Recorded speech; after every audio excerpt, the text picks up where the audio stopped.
The sustainable goal is the elimination of the middle class. The world cannot support 6 billion people. But you see, the plan behind sustainable development includes population control. It's a program for land use control, education control, and population control. The leaders of the sustainable movement say that the world's human population should not exceed 500 million people. That's a 93% reduction of today's population levels. In 1992, while the Rio Conference was going on, George Bush, then president, was there. He was just offshore in Prince Charles's yacht, where he executed the Agenda 21 protocols on behalf of the United States and brought it back to Washington, D.C. Within a year, Bill Clinton, by executive order, established the President's Council for Sustainable Development. In 1996, Bill Clinton set up the President's Council on Sustainable Development.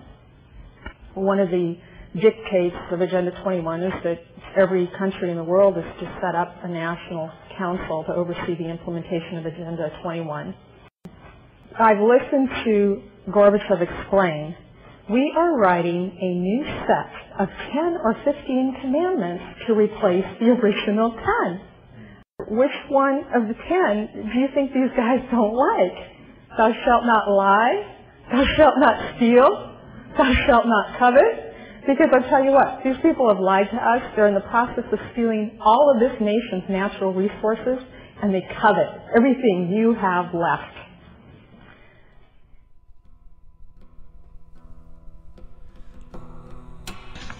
To explain the map, the red are areas that are to be off limits to human beings.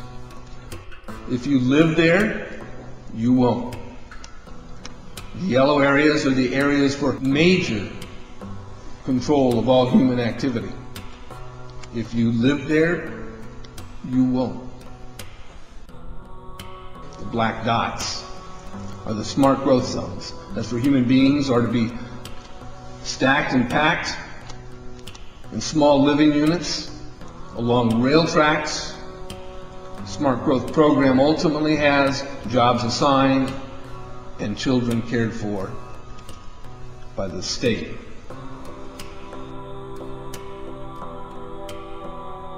And in conjunction with Codex Alimentarius, food will be limited and water consumption will be decreased to 10 gallons per day per person.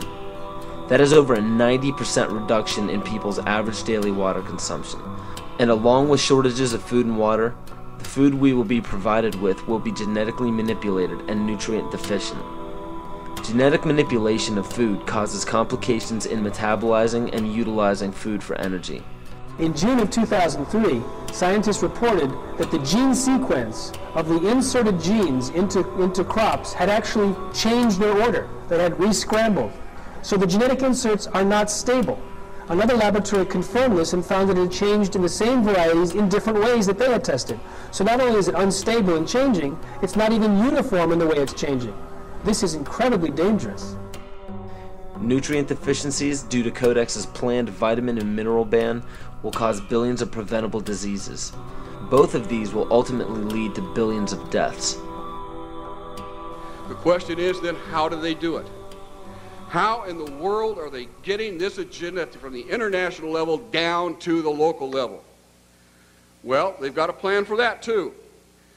Now on the environmental side, there's probably a number of different plans, but from the environmental side, you have an organization called the IUCN, the International Union for the Conservation of Nature. Been in existence since the United Nations was created. It's not part of the United Nations Charter. It's a scientific advisor to the United Nations. But through the IUCN, such programs as ecosystem management, American Heritage Rivers, the Clean Water Initiative, the Endangered Species Act, and all the rules and regulations of the EPA, U.S. Fish and Wildlife Service, the U.S. Forest Service, the U.S. Park Service, and so forth. They also discuss property rights in this particular document. They say that property rights are not absolute. They're not unchanging, they're not inalienable like our Constitution and the Declaration of Independence of the states. Rather, they are a complex, dynamic, and shifting relationship between two or more parties over space or time. In a biocentric approach, says the IUCN, the rights of nature are defended first and foremost on the grounds of the intrinsic value of animals, plants, rivers, mountains, and ecosystems, rather than simply on the basis of the utilitarian value or benefit to human beings. In other words, nature comes first. Nature's needs comes before man's needs. In a religious context, it's called pantheism, the belief that nature is God. It goes on to say, even worse, people are then members of a community of beings, like human beings, living and non-living. So a rock is now elevated up to the status of a human being, and they're both equal in the eyes of this belief system. It's not hard to imagine that if you believe that humans are the cause of all the Earth's problems, that we're overpopulated. They give two solutions, and only two, to this problem. The first is that it's estimated that an agricultural world in which most human beings are peasants should be able to support 5 to 7 billion people. Well, folks, we have 6 billion people right now. That means all of us in this room, or nearly all of us in this room, are going to have to become agrarian peasants if we use this solution. In contrast, they go on to say a reasonable estimate for an industrialized world society at the present North American material standard of living would be 1 billion people. So if we wanted to maintain our current standard of living, we would have to reduce the Earth's human population by somewhere around 70%. In 1970, just 3 years after the publication of the Iron Mountain Report, which calls for, if we're going to create a world government, we can no longer use war as a mechanism to cause fear amongst populations and therefore allow us to control the behavior of populations through fear. And they settled on, in 1967, in their publication called the Iron Mountain Report, the environmental holocaust. In 1970, 3 years after that publication, Foreign Relations began to publish a series of articles describing the ecological holocaust that was facing the world. And in this particular issue, the first issue done by George Kennan to prevent a world disaster, where it was summed up in 3 points that the eco-crisis is a global threat so great that it endangers all of life on Earth.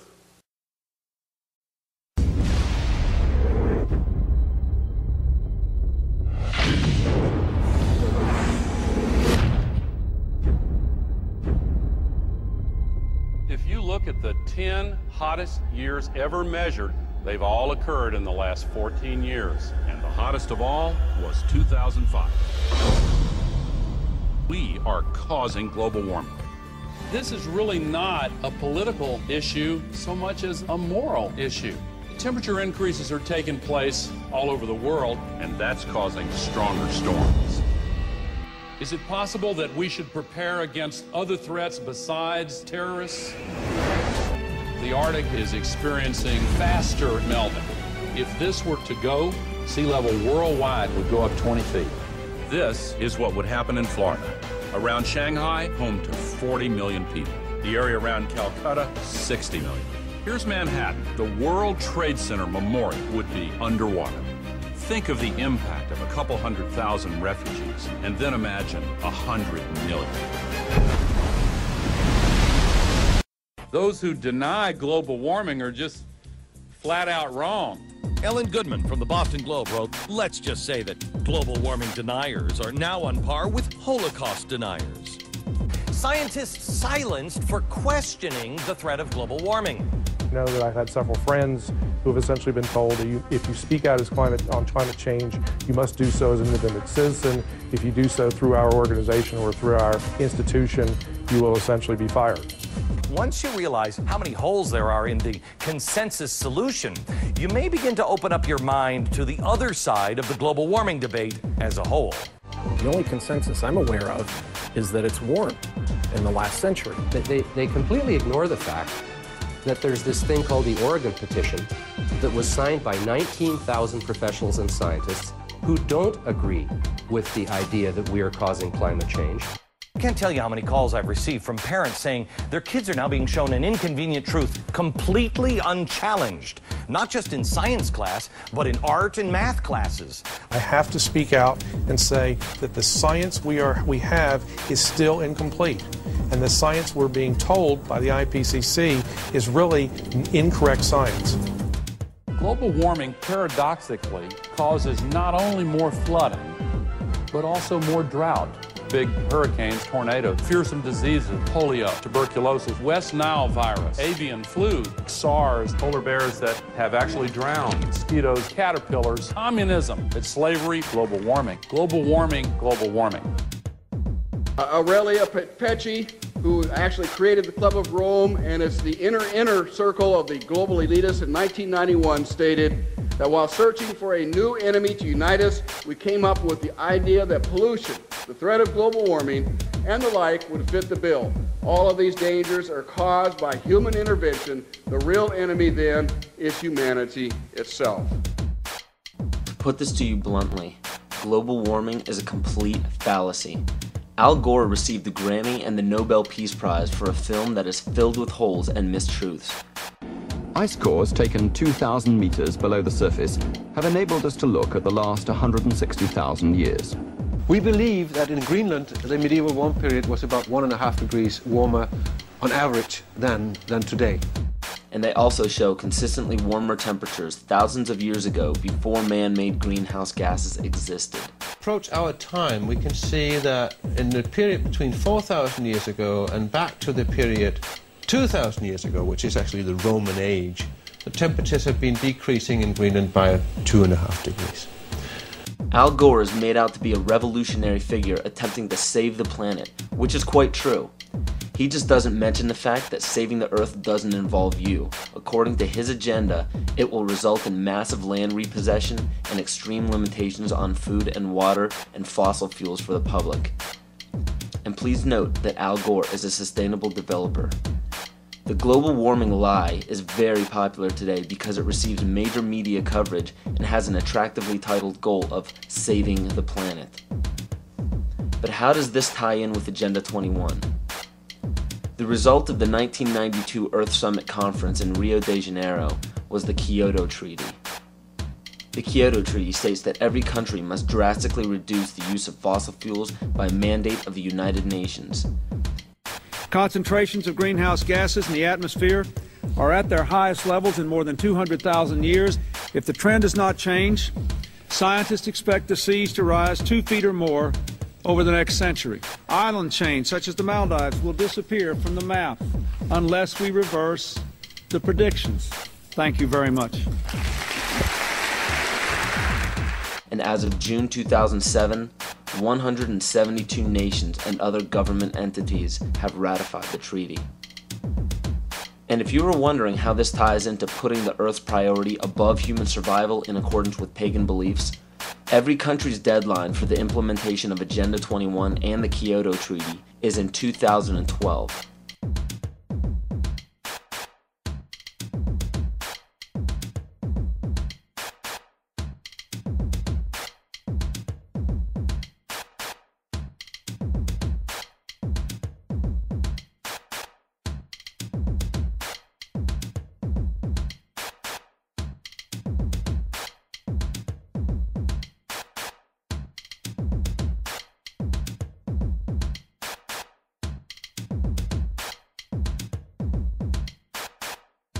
And if this wasn't enough, when the Pentagon was damaged in 9/11, they set a goal to have a completely new and improved Pentagon in December of 2012. So Codex Alimentarius goes into effect at the end of 2009, which gives it 3 years for the Codex regulations on food to create billions of preventable diseases and deaths.